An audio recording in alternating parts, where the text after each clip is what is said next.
rantau. Wilayah rantau merupakan wilayah yang dijadikan sumber mencari hidup di luar wilayah Dare. Daerah pembatasannya disebut Igo Dare Kapalo Rantau. Masing-masing luha memiliki wilayah rantaunya sendiri.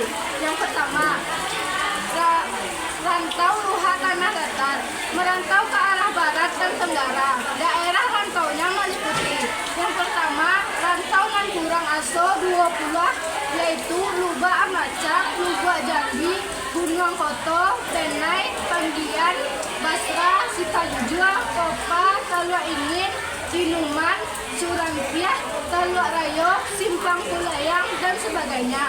Yang kedua yaitu rantau pesisir. Pesisir panjang, rantau Banda Sapulua, yaitu Batang Kape, Pulo, Surampiah, Ampiang Perak, Kambang, Lapitan, Bungasan, Allah Haji, Painan, Banda Saido, Tarusan, Tapan, dan Minang. Yang kedua yaitu rantau Agam, menyebarkan ke arah utara dan barat dengan daerah rantaunya sepanjang pantai Samudra Hindia, Pasaman Barat, Pasaman Timur, Pantri, Rao, Lubuk Sikapiang, dan lain-lain. Ujung Dare Kapalo rantaunya Dare Bayan, Salareh Ala, Lubuk Basung, Kampung Pinang, Simpang Ampe, Sungai Garindiang, Lubuk Bawan, Tigo Koto, Garahan, dan Mangapo. Yang ketiga yaitu rantau Luha 50 Koto, memasuki daerah Riau daratan sekarang, yakni rantau Kampor kiri dan rantau Kampor kanan.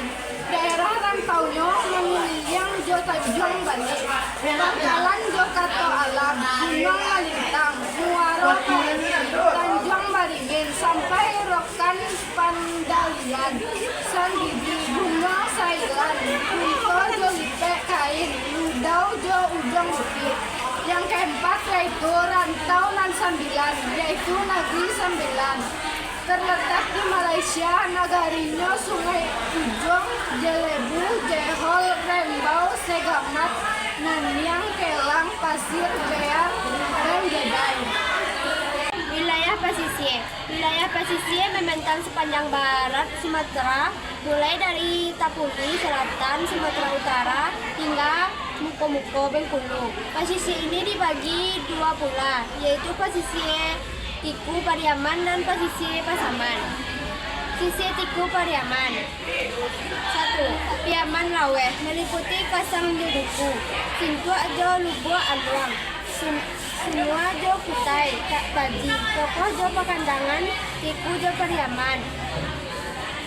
Paleh Jo Sungai Limau, mulai Sungai Garindiang, 5 Koto Jo Kampung, dalam Sungai Sariak dan Sawari, 2 kali Sabaleh, 6 Lingkuang. 2. Padang Salapan, suku meliputi Lubuk Kilangan, nan 20.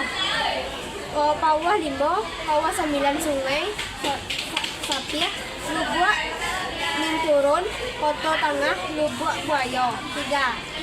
Tanah Pasisir Silawi Jo Lunang, Indrapuro Jo Aja Haji, Punggasan Jo Sungai Turu, Labuan Batai Selasa, Surantiah Jo Sungai Sirah, Lakitan Jo Koto Baru, Kampung Jo Ampiang Para.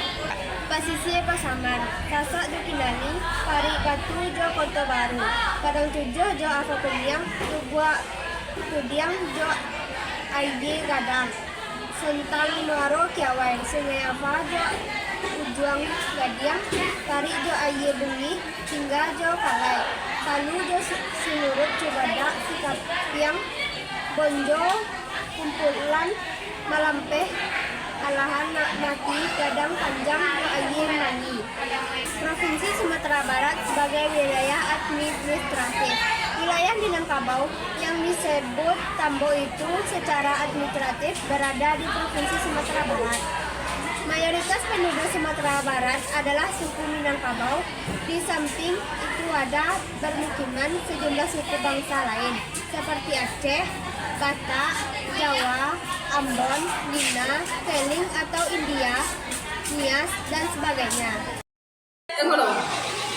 Selanjutnya kebudayaan Minangkabau. Minangkabau. Kowen Jaraningrat mendefinisikan kebudayaan sebagai keseluruhan sistem gagasan, tindakan, dan hasil kerja manusia dalam rangka kehidupan masyarakat yang dijadikan memiliki manusia dengan belajar. 7 unsur universal kebudayaan Minangkabau sesuai yang dikemukakan Kowen Jaraningrat tersebut. 1. Bahasa. Orang Minangkabau memiliki bahasa sendiri yang disebut bahasa Minangkabau atau bahasa Minang. Bahasa Minangkabau memiliki banyak dialek. Bahkan antara kampung dalam satu nagari saja berbeda dialeknya. 8 dialek bahasa Minangkabau yang berkembang di Sumatera Barat adalah 1. Dialek Raomapat. 2. Dialek Marolalo. 3. Dialek Lubu Alai. 4. Dialek Payakumbuh. 5. Dialek Agam. 6. Dialek Pencopal. 7. Dialek Kota Baru. 8. Dialek Lintau. 2. Sistem pengetahuan. Orang Minangkabau menjadikan alam sebagai guru dan sumber pengetahuan. Filosofi alam terkembang jadi guru, mengharuskan orang Minangkabau belajar dan memperhatikan segala peristiwa yang terjadi di dalam. Kemudian menjadikan pengetahuan secara turun-temurun. 3. Sistem kemasyarakatan dan organisasi sosial. Sebenarnya masyarakat Minangkabau tidak menganut sistem matrilineal secara utuh karena suku Kamande Banasap Kahaya. Dalam sistem sosial dan budaya, ibu atau perempuan memiliki tempat tertinggi di Minangkabau. Suku diatur berdasarkan suku ibu. Jika suku ibu Caniago, maka anaknya akan bersuku Caniago pula. Begitu juga dalam pewarisan harta pusaka tinggi yang berhak menerimanya anak perempuan dari pihak itu. 4. Sistem peralatan dan teknologi. Tiap negari di Minangkabau memiliki produk unggul tersendiri dalam teknologi serta membuat peralatan yang digunakan untuk membuat pekerjaannya. Kita mengenal negari penghasil peralatan dan teknologi seperti pandai basi di Sungai Tua, Orara Omen di Gubuk Tobek Sorojo, pandai perak Koto Gadang, dan pandai silet dan seterusnya. Rumah Gadang merupakan pencapaian tertinggi teknologi orang Minangkabau. 5. Sistem niatan pencarian. Wilayah Minangkabau yang dikelilingi api terdiri dari perbuatan dan lembah yang subur. Mata pencarian utamanya masyarakat Minangkabau adalah bertani, menganggap sawah dan ladang. Ada juga yang berdagang dan menjadi nelayan sebagai bagi masyarakat pesisir. 6. Sistem religi. Ada istilah yang berkembang orang Minang itu Islam Badaria. Orang Minangkabau itu menganut Islam yang teguh. Artinya setiap yang mengaku orang Minangkabau itu pasti dan harus beragama Islam. Sebab adat Minangkabau bersandi syarak bersandi kitabullah. Seumpama nafas bagi kehidupan orang Minangkabau. Yang ke-7. Kesenian.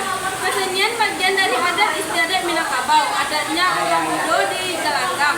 Setiap nagari di Minangkabau memiliki gelanggang sebagai tempat berkumpulnya masyarakat terutama kaum muda. Di sana dipertunjukkan sebagai orang kesenian anak nagari seperti randai, pencaksilat, tari-tarian, dan permainan alat musik tradisi. Selain itu ada juga pertunjukan kesenian untuk memahami kebudayaan Minangkabau dapat dilihat dari 3 unsur yaitu 1. Alam berpikir berupa sistem pengetahuan masyarakat. 2. Aktivitas sosial berupa kegiatan tamu. 3. Karya fisik dari budaya merupakan benda-benda teknologi hasil buatan masyarakat untuk menunjang aktivitas sosial sehari-hari yang khas terdiri